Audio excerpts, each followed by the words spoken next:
The Community Relations Board did not weigh in on how it feels about the proposed legislation. Instead, at the meeting, we learned how law enforcement looks at the permitless carry bill currently making its way through the legislature in Tallahassee. It's something we've been unable to do locally, with multiple agencies declining our request for comment on the proposed legislation. The director of the CRB provided perspective to the group from an impromptu meeting she attended a few weeks ago with community members and law enforcement.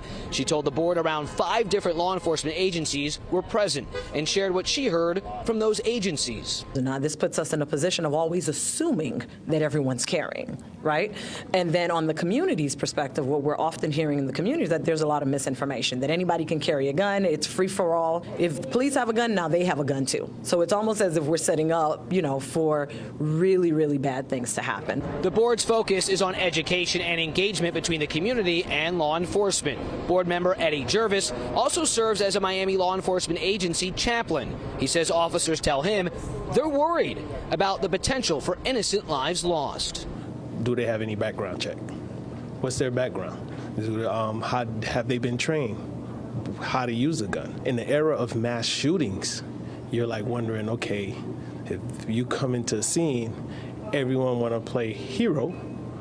Who's the officer going to know who's the subject? The bill as it stands allows for concealed carrying of weapons without a license or training. And I did have a chance to speak with lawmakers in Tallahassee who share the bill does not remove the current requirement for background checks from licensed dealers to buy a gun, but that same law also does not require a background check through a private cell. When I was talking with lawmakers, and they expect the constitutional carry bill to be debated on the House and Senate floors sometime next week.